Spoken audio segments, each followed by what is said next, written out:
Buenas noches a todos. Gracias por participar de este webinar sobre gestión de proyectos con simulación Monte Carlo.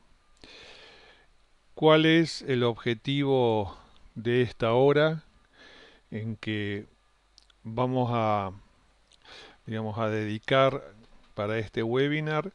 Vamos a ver fundamentalmente una característica propia y esencial de todo proyecto, como es la incertidumbre. O sea, todo proyecto tiene incertidumbre y eso es lo que genera los riesgos del proyecto. O sea, la incertidumbre es la fuente de los riesgos del proyecto, con lo cual, como consecuencia de la incertidumbre, es necesario gestionar los riesgos. Y esa gestión de riesgos se lleva a cabo a través de una serie de procesos. Entre los distintos procesos que vamos a ver, hay uno que es el proceso de análisis cuantitativo de riesgos. Y una de las herramientas de análisis cuantitativo de riesgo es la simulación Monte Carlo, que es justamente el objeto de esta presentación. Veríamos un caso de aplicación y les comentaría sobre un próximo curso que vamos a iniciar brevemente. Este es el esquema de todo proyecto. Todo proyecto tiene un inicio y tiene un fin. ¿Para qué hacemos proyectos? Bueno, justamente para que a su término se logren objetivos. Y para lograr esos objetivos armamos un plan de proyecto. ¿Qué es un plan de proyecto? Es una serie de supuestos, es una serie de hipótesis, como por ejemplo, el plan supone que el proveedor va a entregar el equipo el 25 de octubre. Eso es una de las cosas que asume el plan. Habrá una orden de compra, habrá un contrato detrás de esto, pero bueno, en el plan se establece que el proveedor entrega el equipo el 25 de octubre. Luego en el plan se establece que el equipo va a quedar instalado el 20 de noviembre. Y en el plan se sigue asumiendo y se sigue haciendo hipótesis y de que las pruebas del equipo van a finalizar el 5 de diciembre. Y así toda una serie de supuestos. Bueno, esto es un plan de proyectos. Ahora, claro, es de suponer que si todas las cosas que están en el plan se cumplen, eso automáticamente va a permitir lograr los objetivos. O sea, si todo lo que hemos puesto en el plan se verifica, se va cumpliendo a lo largo del proyecto, vamos a lograr los objetivos. Ahora, ¿qué nos dice la experiencia? La experiencia nos dice que si bien nosotros en el plan asumimos que el equipo va a estar instalado el 25 de octubre, perdón, que el proveedor va a entregar el equipo el 25 de octubre, sabemos por experiencia que el proveedor se puede anticipar. O sea, alguien me dirá, bueno, no es muy probable. Claro que no, pero puede anticiparse. También sabemos por experiencia que el proveedor se puede demorar, se puede atrasar. Lo mismo con el equipo. En el plan se asume que el equipo va a quedar instalado el 20 de noviembre. Sabemos por experiencia que tal vez esto pueda suceder antes. Lo más probable que suceda después. Lo mismo con las pruebas. Pueden terminar antes, pueden terminar después. Bueno, esto es lo que pasa con todas nuestras variables de proyecto, tanto de plazo como de costo. Son variables aleatorias, tienen una incertidumbre propia que las hace aleatorias, o sea, que tienen una cierta aleatoriedad, una cierta variabilidad, ¿no? Y esa variabilidad la conocemos. Lo que no conocemos, lo que desconocemos, es qué valor finalmente va a tomar la variable, o sea, cuándo, qué día va a entregar el proveedor el equipo, qué día va a quedar instalado. Eso es lo que desconocemos. Lo que sí conocemos es que todas nuestras variables de costo y de plazo ¿eh? tienen una cierta variabilidad. ¿Y qué más conocemos? Y conocemos que si bien en nuestro plan se ha estimado que las pruebas van a salir bien, también puede suceder que las pruebas del equipo salgan mal, o sea, que al hacer las pruebas den mal. ¿O qué otra cosa puede suceder? Puede suceder que la persona a cargo de las pruebas, un mes antes de su realización, renuncie y va a trabajar a otra empresa. Entonces, en los proyectos tenemos dos tipos de incertidumbre que llamamos incertidumbre de los conocidos desconocidos. La incertidumbre de la aleatoriedad de nuestras variables son aleatorias, y la incertidumbre de los eventos discretos, de las cosas que pueden ocurrir o no. Entonces, estas son las dos fuentes de incertidumbre presentes en todo proyecto y que es necesario tener en cuenta. Pero también en proyectos que trabajan con sistemas de los cuales hay mayor o menor información, o sea, con proyectos que desarrollan nuevas tecnologías, que desarrollan nuevos productos, o con proyectos que buscan desarrollar nuevos mercados. Todos estos proyectos no son otra cosa que la interacción de sistemas. Y la interacción de sistemas más o menos conocidos, o de los cuales no conocemos todos los aspectos, puede generar una serie de resultados no previstos.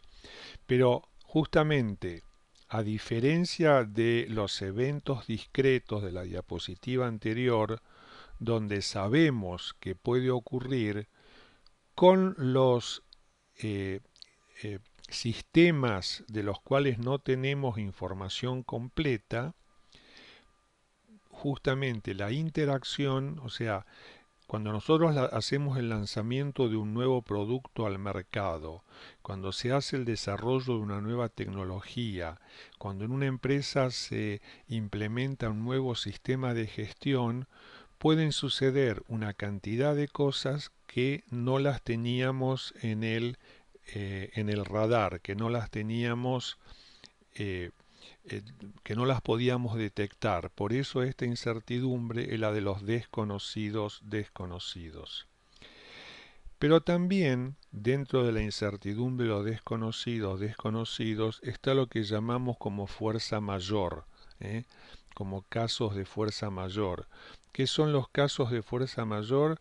Y son hechos, acontecimientos que ocurren que de alguna manera el proyecto no tenía forma de detectarlos, no tenía forma de anticiparlos, y entonces lo, lo transformamos o lo manejamos como situaciones de fuerza mayor, que por supuesto corresponden al ámbito de la incertidumbre de las cosas que como no conocemos, como no podemos anticipar, es la incertidumbre de los desconocidos desconocidos.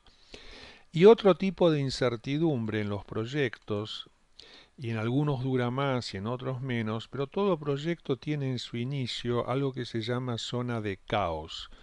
Pero no caos en un sentido negativo, sino caos en un sentido de que no sabemos cuáles son realmente todavía los objetivos que vamos a buscar cuando se está definiendo los objetivos del proyecto. Esta es una etapa especial del proyecto, es una etapa de una relativa alta incertidumbre que es necesario tener en cuenta y es necesario manejar adecuadamente. ¿Cómo se sale de esta zona de incertidumbre? Se sale cuando se empieza a definir el foco del proyecto, los objetivos del proyecto y cuando el proyecto comienza a tener forma. De esta manera, de esta manera y como resumen, podemos decir que en todo proyecto nuestro conocimiento tiene 4 ámbitos. El superior a la izquierda, el superior izquierdo, es el ámbito de las cosas que sabemos. Es el ámbito de lo que llamamos conocidos conocidos. Mientras que el ámbito de lo que está a la izquierda abajo son las cosas que desconocidos conocidos, o sea, es lo que no sabemos que sabemos. ¿Y qué es esto? Como todavía la mayoría de las empresas no tiene procesos de lecciones aprendidas, no tiene procesos de ir aprendiendo a partir de los proyectos que hace, la experiencia que se genera en cada proyecto como que no se aprovecha, como que no se va transformando en conocimiento empresarial. Y entonces la empresa desconoce todo lo que conoce. Cada proyecto que se hace, como que si fuera el primer proyecto en la empresa. ¿Por qué? Porque no hay toda esa base de datos, lecciones aprendidas de proyectos anteriores. El ámbito que está abajo a la derecha es el ámbito de la incertidumbre de los desconocidos desconocidos, o sea, son esas situaciones de fuerza mayor o de procesos que al interactuar generan resultados absolutamente novedosos que tampoco podemos anticipar, sobre lo que tampoco podemos tener un plan B o plan de contingencia. Con lo cual, nuestro abordaje de la incertidumbre en los proyectos corresponde al cuadrante que está arriba a la derecha, que es la incertidumbre de los conocidos desconocidos, o sea, es la incertidumbre de las cosas que sabemos, que conocemos que pueden suceder. Lo que desconocemos es cómo, cuándo, dónde y de qué manera va a suceder, ¿no? Y acá, en este ámbito, están la aleatoriedad que mencioné antes de nuestras variables de costo y plazo, y están los eventos inciertos que pueden producirse o no, pero de los cuales tenemos historia, antecedentes que podrían suceder.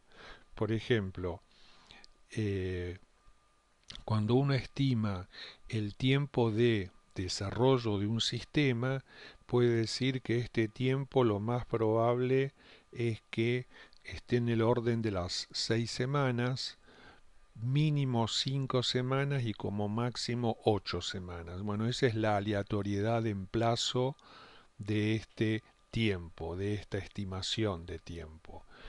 ¿Y cuál es el evento incierto que puede ocurrir? Y bueno, que al hacer la integración del sistema con los sistemas existentes tengamos problemas de integración, o sea, situaciones puntuales que generan problemas. Entonces, lo que vamos a ver ahora como gestión de riesgos y dentro de la gestión de riesgos el análisis cuantitativo, vamos a ver lo que corresponde al ámbito de los conocidos desconocidos, que es el ámbito en el cual vamos a ver cuáles son los procesos de gestión de riesgos que aplican. Primero, ¿qué es riesgo?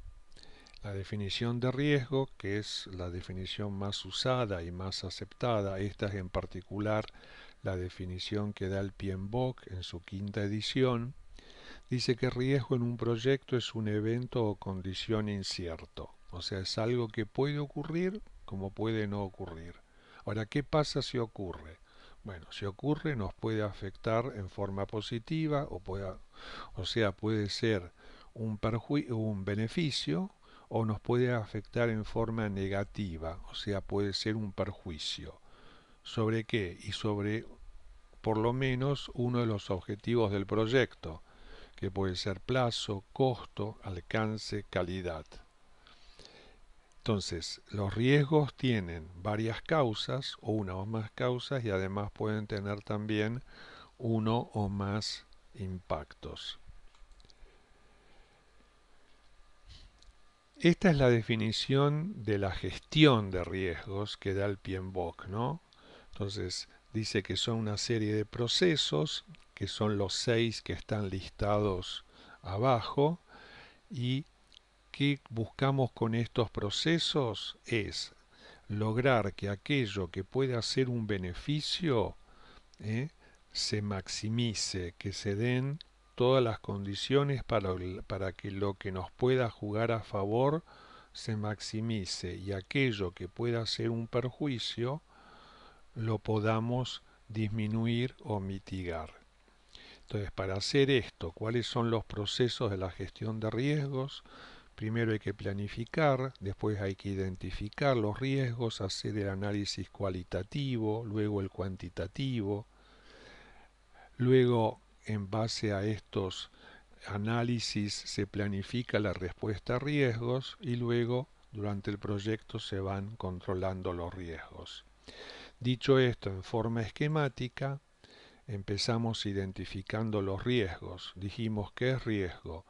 Riesgo es algo que puede ocurrir o no. Entonces, por ejemplo, un riesgo que se detecta es que el proveedor del equipo puede tener, por problemas de aduana, por problemas de importación, digamos, como ejemplo, una demora de 15 días. ¿Qué otro evento se identifica? Que no disponemos de los recursos que determinado sector de la empresa comprometió con el proyecto. Bueno, esto es la identificación.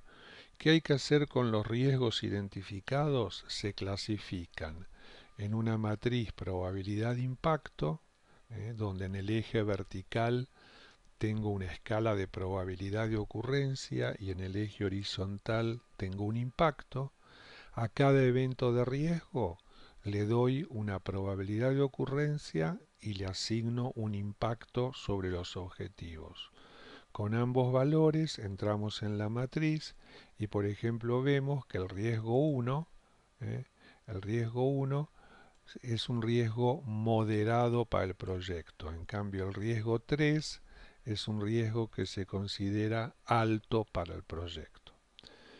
¿Por qué se clasifican los riesgos? Porque como no tenemos recursos suficientes ni tiempo suficiente, no podemos hacer algo o generar una respuesta con todos los riesgos que habría en un proyecto. Tenemos que ser muy cuidadosos dónde usar los recursos escasos. Entonces, ¿dónde los vamos a usar? Y los vamos a usar en principio en aquellos riesgos que tienen una alta significación para el proyecto, o sea que caen en la categoría de altos. Una vez que se han clasificado los riesgos, se cuantifican. Hay distintas herramientas para cuantificación de riesgos, valor monetario esperado, árbol de decisión. Nosotros en particular vamos a ver la herramienta simulación Monte Carlo, que es una herramienta muy usada en el análisis cuantitativo de riesgos. Y una vez hecha la identificación y hecha la clasificación y la cuantificación de los riesgos, tenemos que definir qué acción vamos a tomar. Y eso se llama definir las estrategias de respuestas.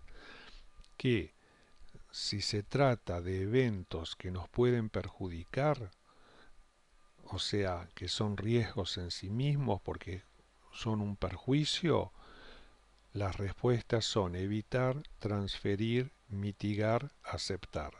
En cambio, si son eventos que nos pueden jugar a favor, que son oportunidades, las herramientas son explotar, compartir, mejorar y aceptar.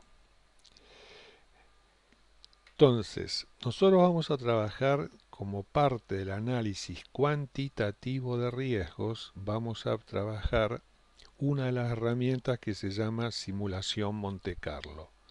Bueno, para poder hacer análisis cuantitativo de los riesgos, vamos a tomar la categoría de riesgos o de incertidumbre que dijimos el proyecto puede manejar y es la de los conocidos desconocidos. Y esta categoría de incertidumbre se manifiesta a través de las variables aleatorias de costo y plazo y de los eventos inciertos. Entonces, la variabilidad se da ¿en dónde? En la duración de nuestras tareas y en los costos que asignamos a las actividades.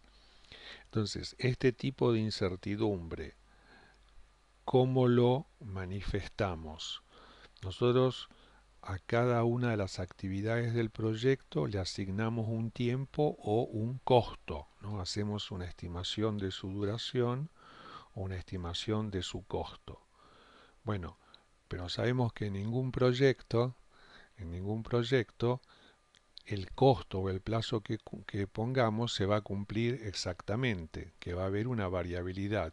Entonces vamos a tener que definir, por ejemplo, si nosotros decimos que el valor que estimamos es el más probable, vamos a tener que estimar también cuál es el mínimo que podría darse, o sea, decir, bueno, esta tarea menos que este tiempo es imposible que pueda tardar.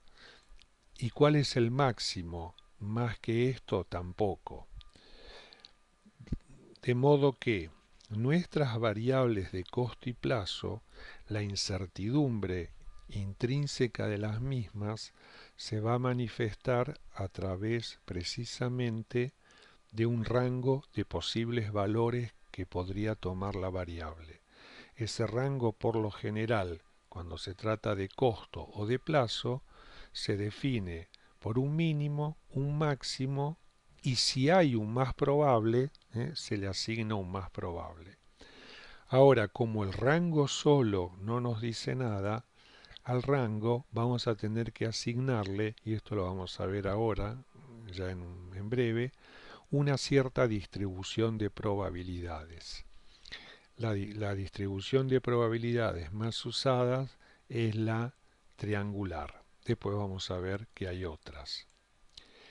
Y la otra manifestación de la incertidumbre de los conocidos desconocidos son los eventos inciertos. ¿Qué es un evento incierto? Es algo que puede ocurrir o no. No sé, si uno está haciendo una tarea a la intemperie, un evento incierto que puede ocurrir o no es la lluvia. Si uno va a hacer la prueba de un equipo, un evento incierto que puede ocurrir o no es que la prueba salga mal. Entonces, cuando se trata de eventos inciertos, ¿cómo los manifestamos? ¿Cómo los representamos? Por una probabilidad de ocurrencia, hay que definir qué probabilidades hay de que ocurra y por lo tanto qué probabilidades hay de que no ocurra. Y si ocurre, ¿qué efectos tiene?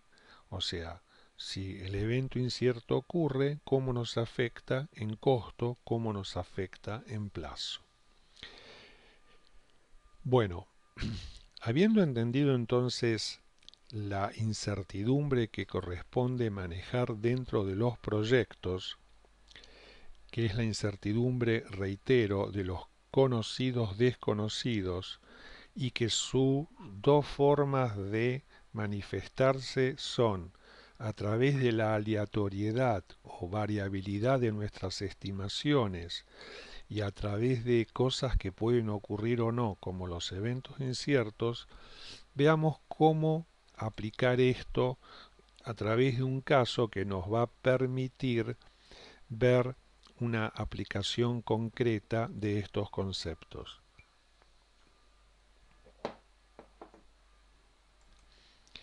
Vamos a tomar como ejemplo una empresa que decide implementar un sistema de calidad según la norma ISO 9001.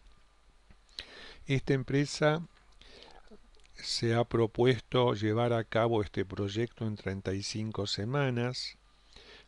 Este proyecto comienza el 2 de enero y terminaría luego de 35 semanas el 1 de septiembre. Y hay un plan de proyecto en el que hay 32 semanas de trabajo y 3 semanas de contingencia, con la cual las 32 de trabajo más 3 de contingencia nos daría las 35 que pide la gerencia.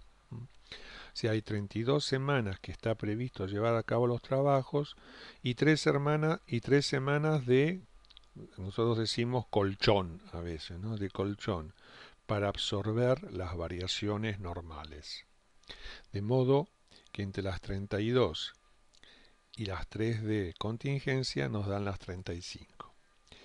Acá está la lista de actividades, acá está la lista de actividades de este proyecto: diagnóstico preliminar, capacitación, capacitación de auditores, y fíjense que en la tercera columna, en la última columna a la derecha, todas estas actividades tienen una duración en semanas. Y la columna anterior, la predecesora, es justamente la que nos muestra cuáles son los vínculos, cuál es predecesora, cuál es sucesora, cuál es paralela con cuál. De modo que con la lógica con que se armó toda esta secuencia y con las duraciones en semanas, aplicando lo que se llama el método del camino crítico, esto nos daría un cronograma Gantt como el que ven en la diapositiva. Un cronograma donde ahí se muestra claramente que son 32 semanas de trabajo y 3 semanas últimas, que es una barra que está en blanco que muestra esa contingencia. Las barras que están en negro, que están más oscuras, como esta que estoy resaltando, son las barras del camino crítico, que significa que estas actividades no se pueden demorar, porque al ser críticas, si se demoran, van a producir una demora en el proyecto, mientras que las otras barras, las que están rayadas, como esta que estoy marcando acá, la B, por ejemplo, estas no son críticas, tienen una cierta holgura, que significa que estas actividades tienen una capacidad cierta, determinada, de demorarse sin que esta demora afecte el proyecto. Pero bien, este cronograma, junto con esta diapositiva anterior donde fijamos los plazos, es como venimos trabajando hoy, o sea, en forma determinística, donde cada variable tiene, como ven ustedes, un solo valor, una sola duración. Esto presupone que la actividad A, como ven, diagnóstico preliminar, al tener 4 semanas, estamos asumiendo que el tiempo va a ser 4 semanas, ni un poco menos, ni un poco más, ni bastante menos, ni bastante más, 4 semanas. Pero dijimos que esto no es la realidad. Nuestras variables tienen aleatoriedad. Entonces, ¿cómo armamos esa aleatoriedad? Bien, en vez de trabajar en forma determinística asignando una sola estimación a cada variable, trabajamos en forma probabilística. ¿Qué significa? Trabajando con rangos, trabajando con rangos. Entonces, a la misma persona que nos dijo que la actividad A, diagnóstico preliminar, iba a demorar 4 semanas, le decimos: excelente, entiendo que estas 4 semanas es tu estimación más probable. Ahora bien, ¿qué es lo mínimo que puede demorar esta actividad? O sea, sería decirle: si yo te doy todos los elementos, si yo te doy toda la información, si yo te doy toda la gente desde el inicio, ¿se puede hacer en menos? Entonces nos va a decir: y claro, con ese escenario de todas las condiciones favorables, hay un tiempo de mínima que es 3 semanas, que es el tiempo donde todo se da en forma favorable.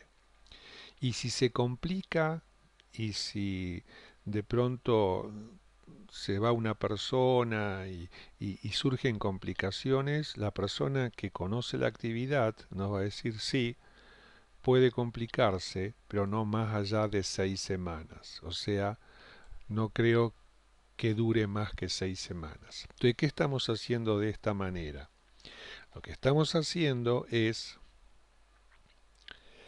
transformar estimaciones determinísticas en estimaciones probabilísticas, asumiendo una variabilidad en los resultados de cada variable. ¿Quién nos va a dar esa variabilidad? El experto, el que conoce la variable.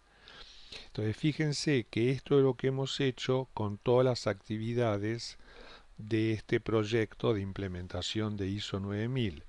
Cada una de las 16 actividades, ahora en vez de tener una sola estimación, que es la más probable, tiene un rango de posibles valores dado por un mínimo o optimista, un más probable y un máximo o pesimista. Planteado de esta manera, asumiendo entonces la incertidumbre de esta manera, lo que vamos a ver ahora cómo usar la simulación. Cómo usar primero la modelación y luego la simulación Monte Carlo. Vamos a suponer que hay alguien, alguna consultora o algún profesional que cuenta con información de proyectos de implementación de ISO en empresas similares en condiciones similares. Entonces sabe que en una empresa esto demoró 28 semanas y media, que en otra empresa demoró 36 semanas y 3/4, en otra 31,25. O sea, vamos a suponer que tiene datos de cuánto demoró un proyecto de implementación de ISO 9000 en empresas similares, en situaciones similares. Una situación que estoy diciendo bastante irreal, pero es simplemente para que pueda presentarles el concepto. Bueno, con toda esta información, con todos estos valores, es posible armar un histograma. Un histograma que nos dice que en ningún caso se tardó menos de 28 semanas, como ven a la izquierda, que nunca se tardó más de 55 semanas, que lo que más se tardó es entre 38 y 39, es la que más es el tiempo que más veces se repitió, o sea que el 100% de las duraciones de este tipo de proyectos está entre 28 y 55 semanas, ¿no? Dentro de este diagrama de frecuencias tengo el 100% de resultados.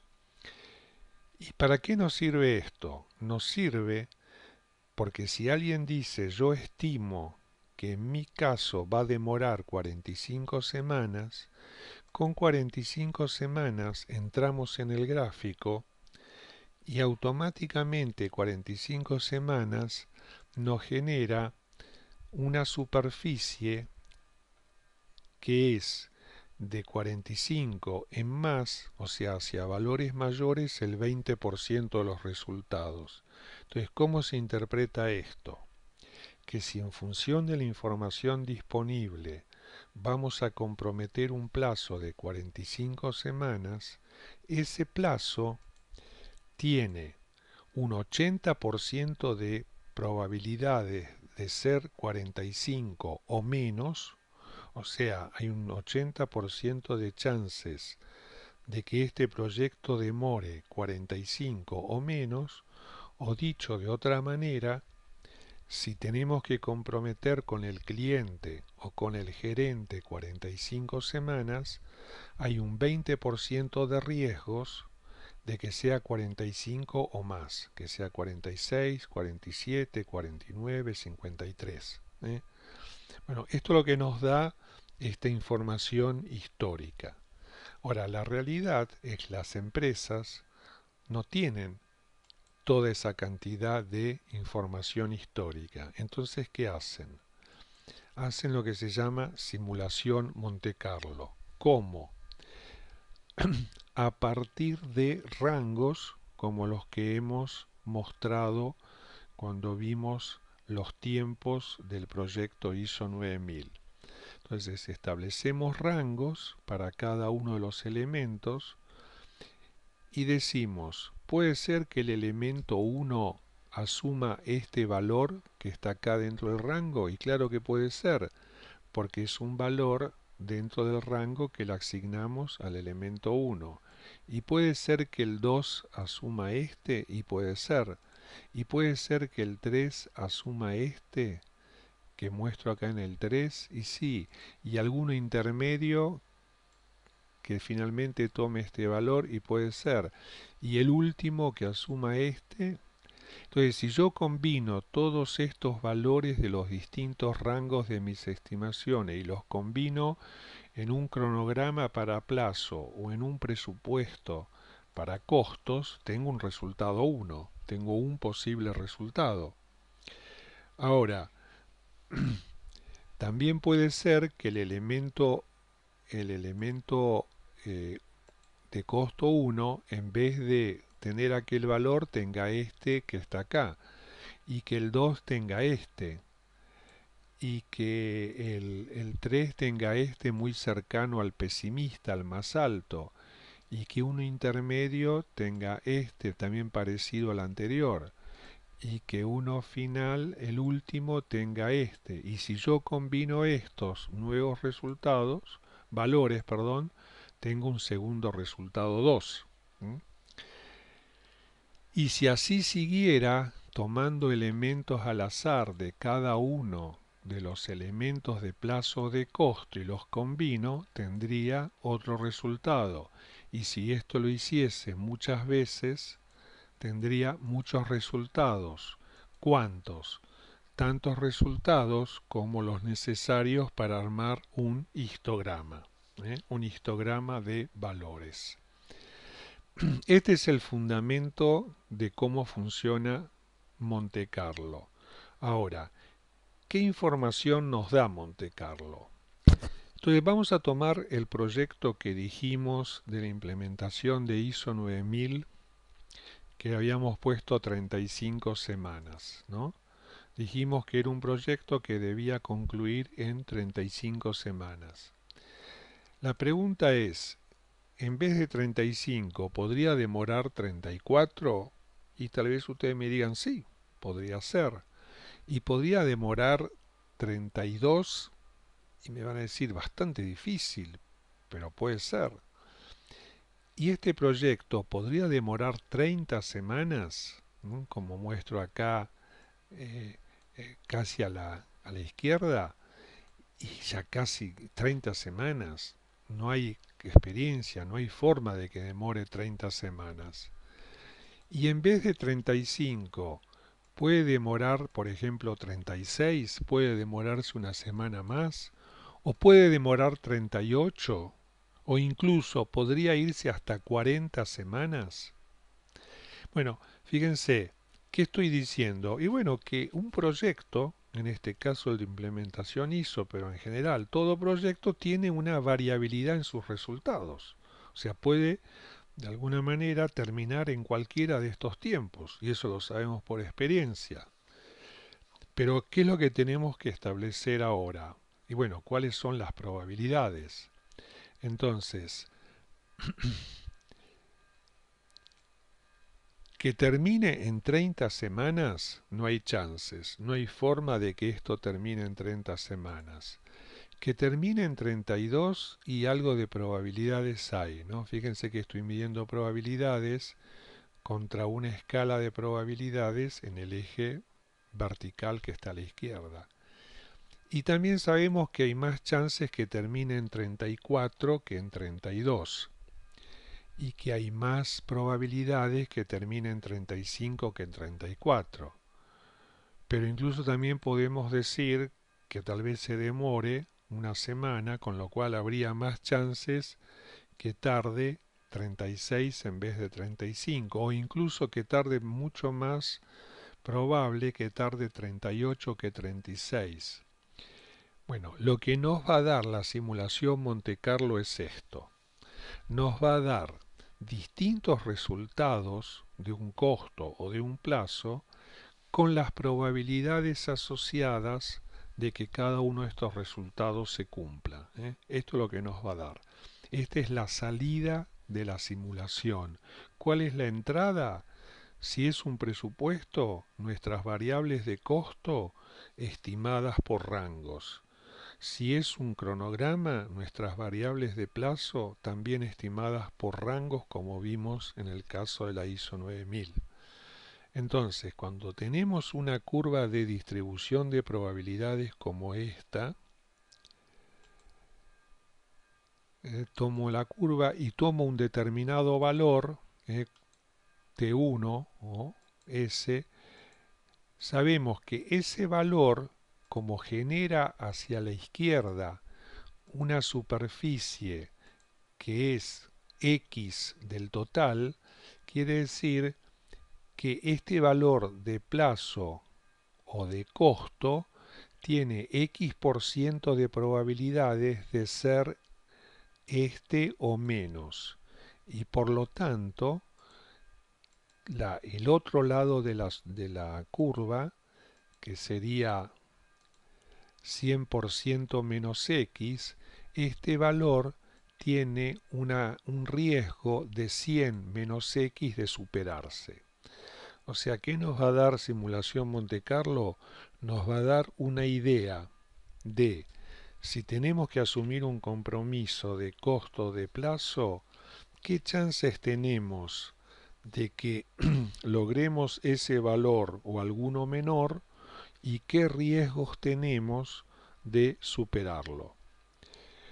Entonces, volvemos a nuestro ejemplo de la ISO 9000. Entonces acá ven, hay un X% de probabilidades de que haya un tiempo menor al tiempo 1 establecido y hay un 100 menos X de riesgo de que ese tiempo se supere. Entonces, ¿cómo lo aplicamos esto en la ISO 9000? Uno, en el proyecto, ¿no?, que habíamos hablado de implementación de ISO. ¿Qué hicimos nosotros?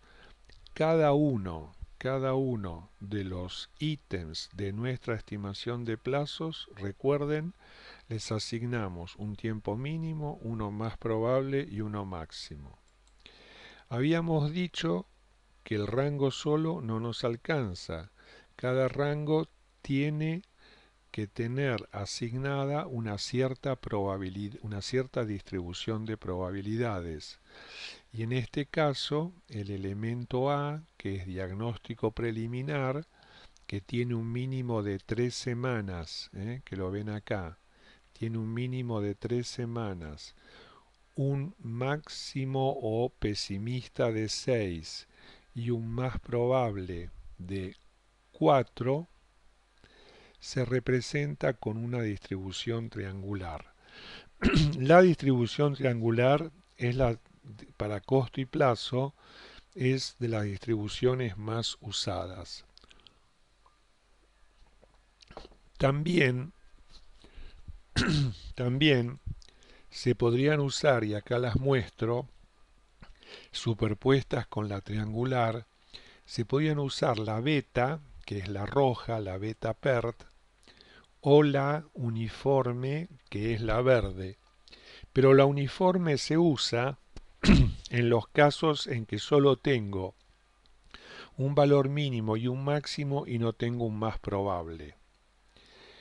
Entonces, a cada una de las estimaciones de costo o de plazo, además de asignarle un rango, hay que asignarle una cierta distribución probabilística.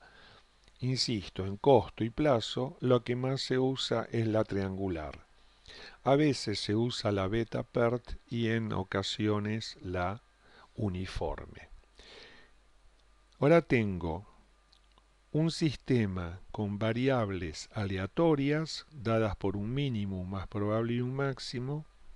Cada variable tiene un rango y esto ahora, la beta, Claudio, la beta se usa menos porque la beta se usa cuando el rango está armado en base a datos objetivos, en base a información histórica válida.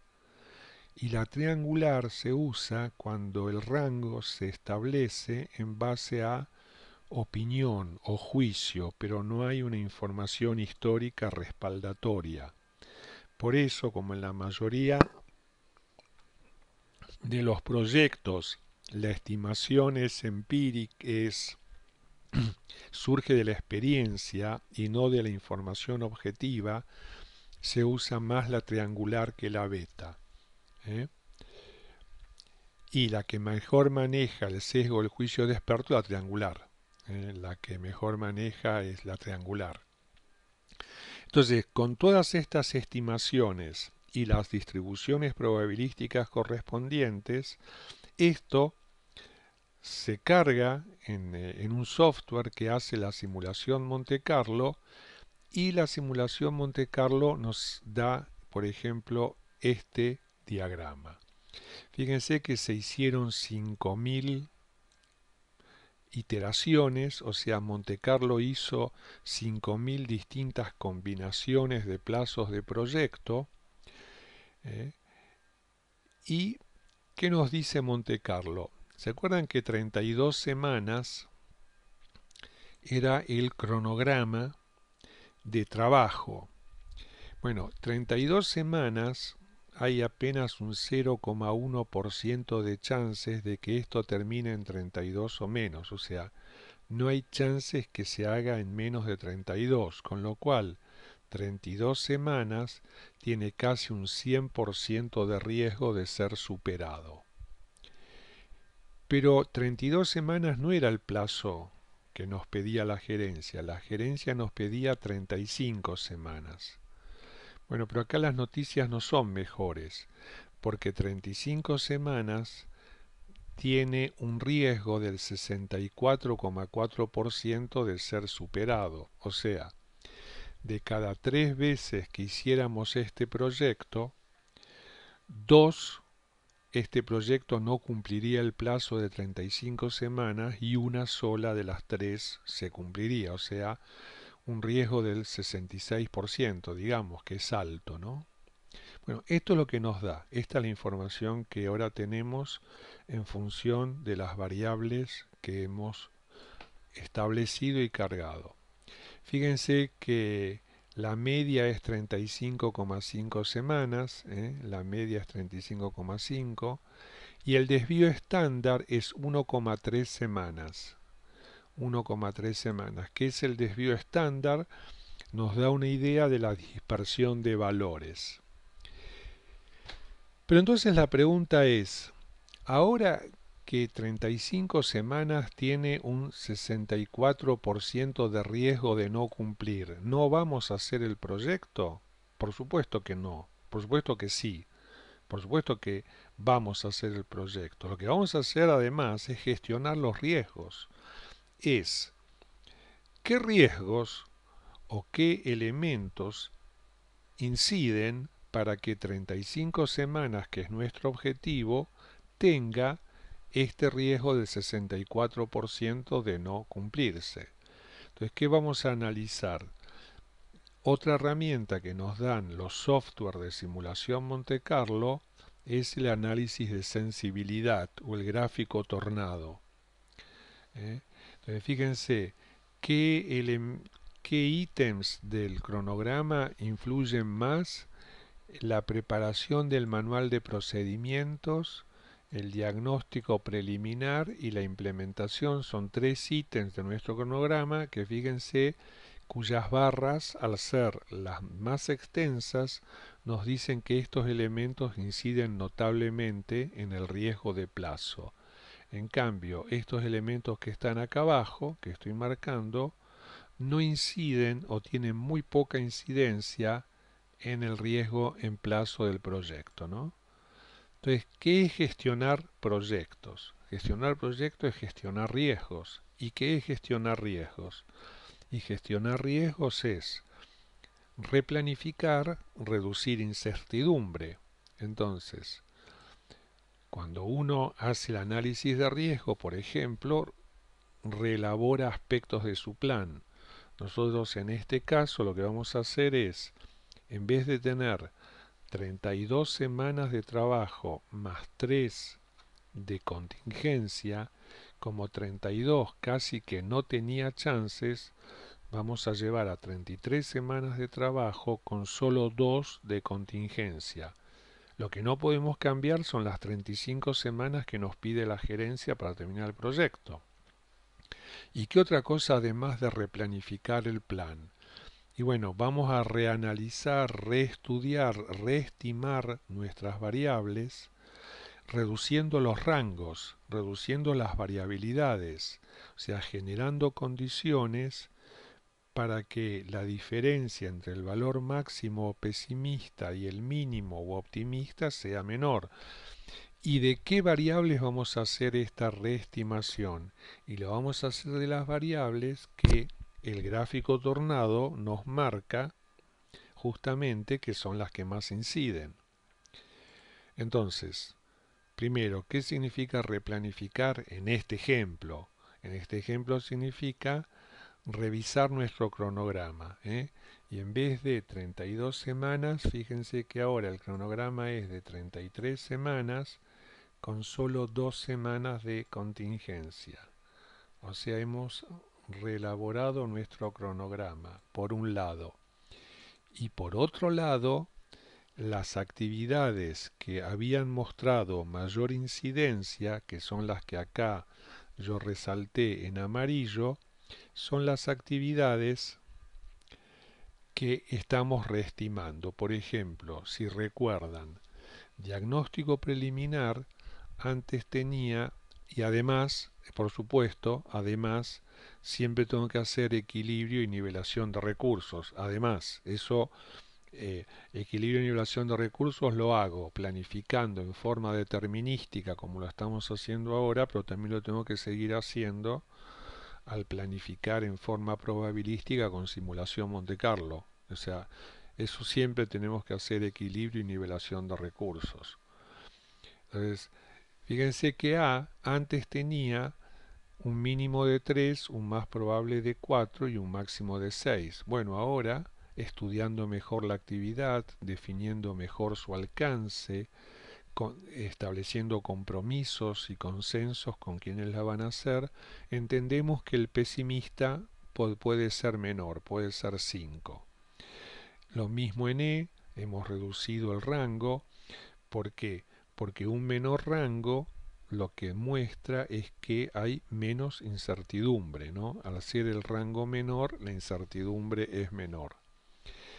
Entonces, habiendo modificado el cronograma, como dice Claudio, habiendo hecho además equilibrio y nivelación de recursos, y habiendo reducido las estimaciones o habiendo reducido los rangos de variabilidad de nuestra estimación, volvemos a hacer una nueva corrida con el software.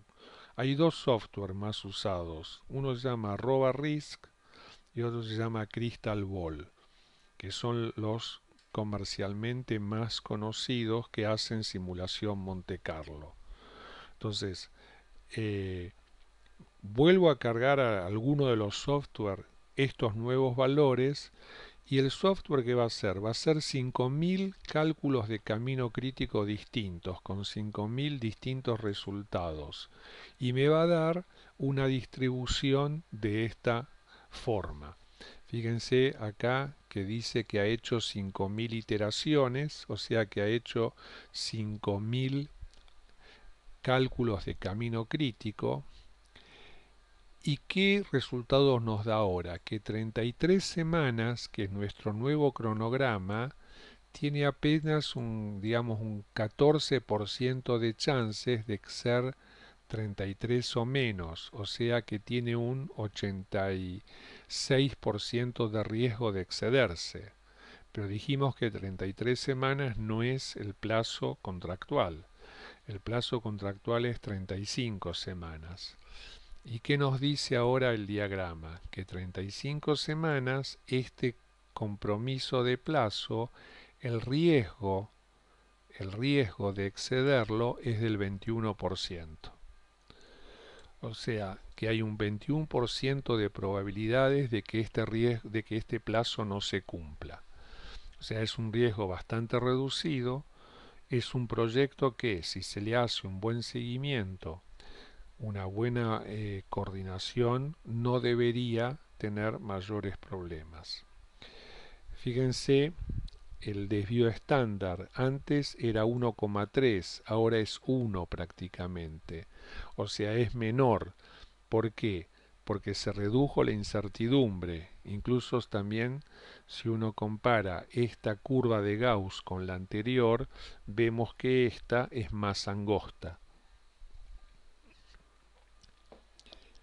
Y uno podría hacer nuevamente un análisis de sensibilidad y este sería el nuevo gráfico de esta nueva revisión que hemos hecho en la planificación y la estimación que nos ha permitido reducir el riesgo. En definitiva, ¿qué es la simulación Monte Carlo? Perfecto, sí, lo que comenta Pablo es realmente así, es excelente porque permite justamente usar mejor los recursos y poner el foco en aquellos factores que realmente son factores de riesgo.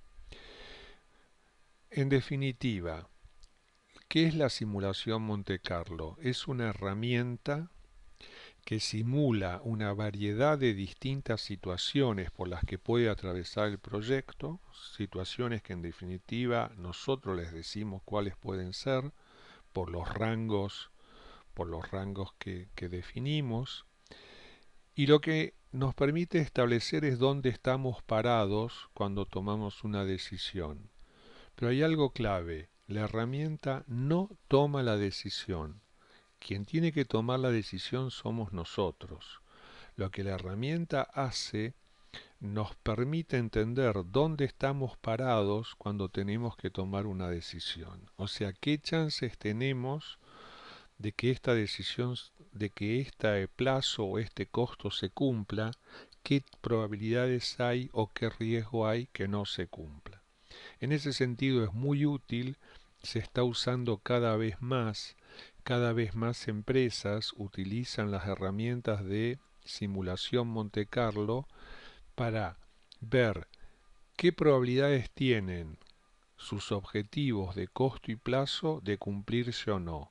¿Dónde están parados cuando tienen que firmar un contrato o, digamos, establecer un compromiso, ya sea de costo, ya sea de plazo?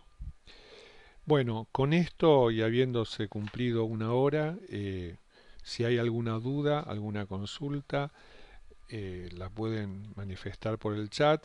Ustedes van a recibir este material, le vamos a hacer llegar esta presentación completa. Lo mismo aquel que desea que por ahí no ha logrado ver o participar del webinar, o ustedes que han participado nos pueden pedir el link del video del webinar para verlo. Simplemente déjenme hacer un comentario sobre el curso práctico de simulación Monte Carlo que vamos a dar en breve con Pablo Sarbo, que es el titular de Impala Risk. Es un curso taller de gestión de proyectos con simulación Monte Carlo. Los participantes de este curso van a tener una licencia por el tiempo que demore el curso para usar en forma gratuita @risk. Bueno, hay otras herramientas menos conocidas, Claudio, por ejemplo, hay software de programación que ya traen su propio simulador. En estos momentos no recuerdo el nombre, los más conocidos son estos dos, pero hay un montón de, bueno, eh, hay que decirlo, Impala Risk, que es justamente la consultora de Pablo Sarbo, tiene, bueno, ahí está lo que comenta Pablo, pero Impala Risk es también un software para hacer simulación Monte Carlo. O sea, Pablo Sarbo, titular de Impala Risk, desarrolló un software que está desarrollado en Argentina por Pablo Sarbo. Ahí tienen justamente otro. Entonces, decíamos, en el curso, además de poder contar con el Impala RISC, pueden trabajar sobre la arroba RISC y toda la práctica del curso hacerla en forma directa durante la duración del curso. Acá tienen las fechas del curso que empieza el 14 de marzo, son en total 12 horas en 4 sesiones de 3 horas cada una. Es un curso online, o sea, se puede hacer en forma presencial, pero también se puede hacer por internet, como ustedes están participando ahora del webinar. Y además, al contar con la herramienta de simulación, ustedes pueden hacer durante el curso o después los ejercicios y los casos de aplicación que vayamos proponiendo a los cursos, durante el curso.